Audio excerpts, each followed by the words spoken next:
Hello students, स्वागत है आप सभी का बेंच क्लासेस के और एक शॉर्ट्स वीडियो में। अपनी वर्ल्ड मैप की सीरीज को आगे बढ़ाते हुए आज हम देखेंगे बाल्टिक सी के अराउंड बॉर्डरिंग कंट्रीज को। शुरू करने से पहले थोड़ा सा हम लोग बेसिक इंफॉर्मेशन देख लें बाल्टिक सी के बारे में। बाल्टिक सी ये एक अटलांटिक ओशन का आर्म है। अगर मैं कहती हूँ एक अटलांटिक ओशन का आर्म है तो इसको हम कुछ ऐसे देखें कि मैप में सबसे पहले हम जानने की कोशिश करेंगे कि हमारा अटलांटिक ओशन कहाँ पे है। और मैं ये मैंने मैप का एक सेक्शन यहाँ लिया हुआ है, तो ये हमारा बाल्टिक सी है यहाँ पे। ठीक है, अगर ये बाल्टिक सी है तो ये जो पूरा आप देख रहे हो ना ब्लू वाटर बॉडी, यही हमारा अटलांटिक ओशन है। ठीक है, और इसी अटलांटिक ओशन का जो है एक आर्म की तरह आप यहाँ देख सकते हो, ये है बाल्टिक सी। यही वाला पानी यहाँ से फ्लो होके आ रहा है और ये बाल्टिक सी कहला रहा है यहाँ पे इस एरिया में आके। क्या मैं इतनी दूर तक क्लियर हूँ? अगर मैं क्लियर हूँ तो हम नेक्स्ट पॉइंट देखें तो बाल्टिक सी 9 कंट्रीज से सराउंडेड है। Denmark, Germany, Poland, Sweden, Estonia, Latvia, Lithuania, Finland और रशिया। इन कंट्रीज को अभी हम लोग अच्छे से देखेंगे मैप पे और साथ में इसको याद करने का तरीका भी हम जानेंगे। नेक्स्ट है कि बाल्टिक सी जो है कि स्कैंडिनेवियन पेनिनसुलर को बाकी यूरोप से अलग करता है।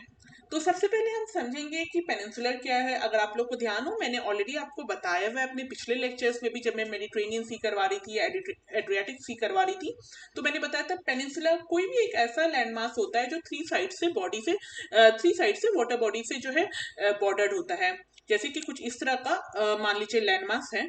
ठीक है, ये कोई लैंडमास है और इसके तीनों तरफ जो है वाटर बॉडी हो, तो इसको हम लोग जो है आपका पेनिनसुला कहते हैं। जैसे आप देख सकते हो कि इंडिया में भी अगर हम देखें तो ये जो इंडिया के मैप में नीचे वाला पोर्शन होता है, जहां यहाँ केरला आता है, यहाँ तमिलनाडु आता है, तो ये क्या है, ये भी पेनिनसुला फॉर्म कर रहा है। क्यों? क्योंकि यहाँ पे तीनों तरफ से वाटर बॉडीज से ये सराउंडेड है। इधर अरेबियन सी आता है, इस तरफ में अगर आप देखते हो तो बे ऑफ बंगाल आता है और यहाँ पे इंडियन ओशन आता है। तो जब भी कोई ऐसा लैंडमार्क जो थ्री साइड से वाटर बॉडी से सराउंडेड हो, उसको हम जो है पेनिनसुला कह रहे हैं। तो यहाँ जब मैं कह रही हूँ कि स्कैंडिनेवियन पेनिनसुला को ये रेस्ट ऑफ द यूरोप से जो है सेपरेट करता है, तो डेफिनेटली यहाँ भी एक पेनिनसुला है जो तीन साइड से वाटर बॉडी से से घिरा हुआ है। हम इसको भी अभी अपने आने वाले स्लाइड पर देखेंगे कैसे। नेक्स्ट, बाल्टिक सी के बारे में एक बहुत इंपॉर्टेंट पॉइंट है कि ये largest body of brackish water है इन द वर्ल्ड। अच्छा, ब्रैकिश वाटर जो है it is a kind of salty water, but definitely यहाँ का जो पानी होता है वो समुद्र के पानी से कम खारा होता है। ठीक है, सी वाटर अगर हम सैलिनिटी के टर्म्स में देखें तो सबसे ज्यादा खारा जो होता है पानी, सबसे ज्यादा सलाइन सी वाटर होता है, देन ये ब्रैकिश वाटर होता है। ठीक है, एंड उसके बाद फ्रेश वाटर जो आपके रिवर्स या लेक्स का पानी होता है वो होता है। सबसे ज्यादा जो खारा होता है वो सी का होता है, देन कम सेकंड नंबर पे ब्रैकिश वाटर होता है। ठीक है, एक तरह से आप कह सकते हो ये फ्रेश वाटर और सी वाटर के का काइंड ऑफ मिक्सचर होता है ब्रैकिश वाटर। होप मैं यहाँ तक क्लियर हूँ। ये कुछ बेसिक फैक्ट्स थे बाल्टिक सी के बारे में। ठीक है, अब हम इसी श्रृंखला को आगे बढ़ाते हुए अब हम समझने की कोशिश करेंगे कि कौन सी कंट्रीज जो है बाल्टिक सी को बॉर्डर कर रही है। ये अगर हमारा जस्ट अ मिनट, ये अगर हमारा बाल्टिक सी है, ठीक है, तो इसे इन टोटल 9 कंट्रीज बॉर्डर करती है। टोटल 9 कंट्रीज बॉर्डर करती है। ठीक है, सबसे पहले हम यहाँ पे देखें तो ये स्वीडन है बड़ा सा। ठीक है, यहाँ पे फिनलैंड है, यहाँ पे हमारा रशिया है, ये एस्टोनिया है, ये लाटविया है, ये लिथुआनिया है। ठीक है, ये पोलैंड है, ये जर्मनी है और ये डेनमार्क है। ठीक है, तो ये 1 2 3 4 5 6 7 8 9, ये 9 कंट्रीज बॉर्डर करती है। अब हम इनको याद करने का तरीका भी देखेंगे, क्योंकि ऑब्वियसली 9 कंट्रीज जो है ऐसे तो देखकर याद रहने नहीं वाली है। तो हम लोग धीरे धीरे इसको अपने परमानेंट मेमोरी में बैठाने के लिए एक छोटा सा ट्रिक देखेंगे। आपको इंटरनेट पे ऑलरेडी बहुत सारे ट्रिक्स अवेलेबल मिल जाएंगे। आपको ये मतलब नहीं होना चाहिए कि आप किस ट्रिक से याद करें, बस ये होना चाहिए कि एंड में आपसे अगर पूछा जाए कि बाल्टिक सी के अराउंड कंट्रीज कौन सी है तो वो आपको पता होना चाहिए। ठीक है, चाहे आप इसको फिर जैसे भी मेमोराइज करें। यहाँ पे हम लोग एक छोटा सा ट्रिक लिख रहे हैं। डीजीपी, डीजीपी आप सब लोग समझते हैं ना, डीजीपी यानी director general of police. Sell, sell मतलब बेचना। FR, fundamental rights. कोई इसका मीनिंग जो है अदरवाइज ना ले, ठीक है। ये बहुत ही प्रेस्टिजियस पोजीशन होती है डीजीपी की, but just for the purpose of याद करने के लिए हम अपने दिमाग को ट्रेन कर रहे हैं कि DGP sell FR, director general of police sell fundamental rights, ठीक है। ओके, अब जब मैं कह रही हूँ डीजीपी सेल एफआर, तो सबसे पहले यहाँ देखते हैं जो डी है ये रिप्रेजेंट करता है हमारा डेनमार्क, ये जो जी है ये रिप्रेजेंट करता है जर्मनी, ये जो पी है ये रिप्रेजेंट करता है पोलैंड, ठीक है। अब जब ये हमारा कंप्लीट हो गया तो ये जो सेल है, सेल में एस रिप्रेजेंट करता है हमारा स्वीडन, ये ई जो है ये इस्टोनिया, एल जो है लाटविया, और ये जो सेकेंड एल है ये लिथुआनिया। होप मैं यहाँ तक क्लियर हूँ।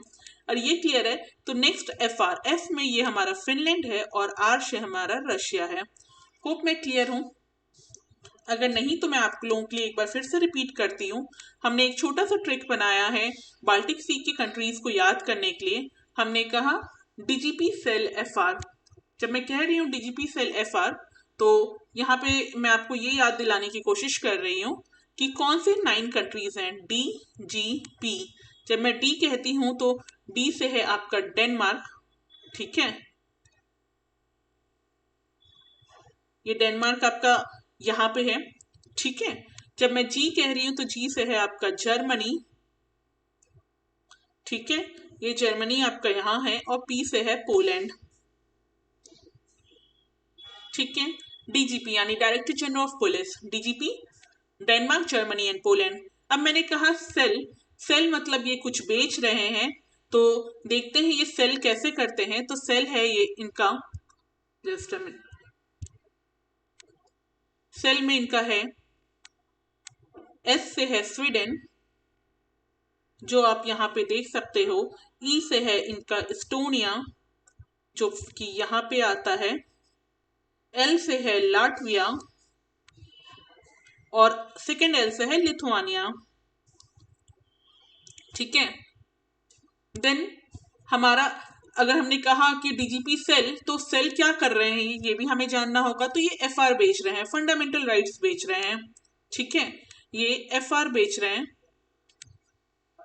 तो जब हम एफआर बेच रहे हैं तो ये कुछ इस तरह से हुआ, एफ से हुआ फिनलैंड और आर से हुआ रशिया, ठीक है। अगर आपको यहां तक क्लियर है तो एक बार हम इसको इन टोटल अगर देखें तो हमारा ट्रिक क्या बनता है, जस्ट मिनट में एक बार से रफ कर लूं।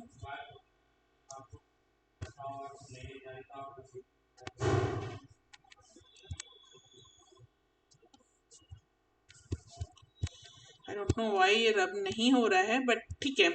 एक बार हम फाइनली अगर इसकी ट्रिक देखें तो हमने इसका निमोनिक्स कुछ इस तरह से बना रखा है, D G P sell F R, director general of police sell fundamental rights, Denmark Germany Poland Sweden Estonia Latvia Lithuania, fundamental rights से एफ आर हमारा हो गया Finland and Russia.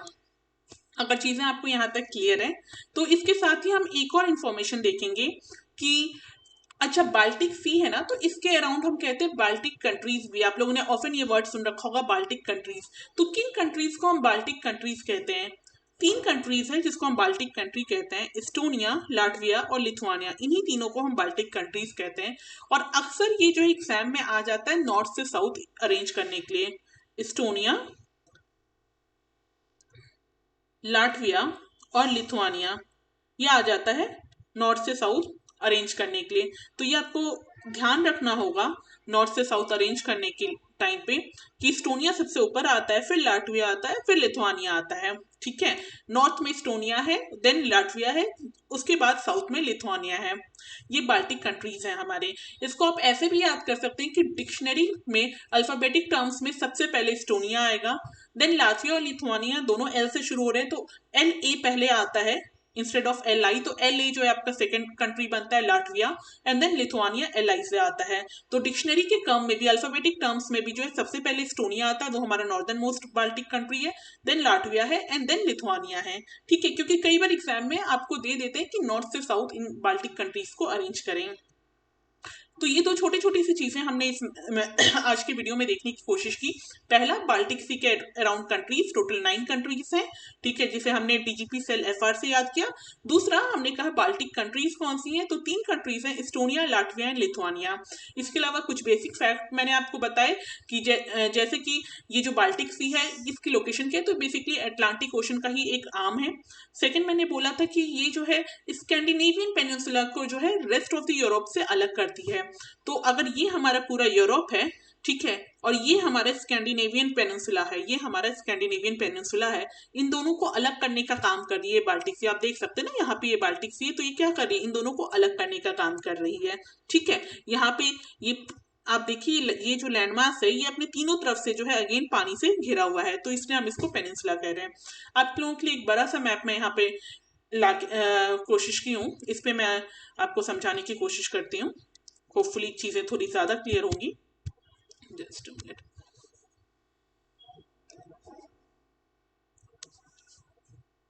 I don't know why आज ये eraser ले नहीं रहा है, ठीक है।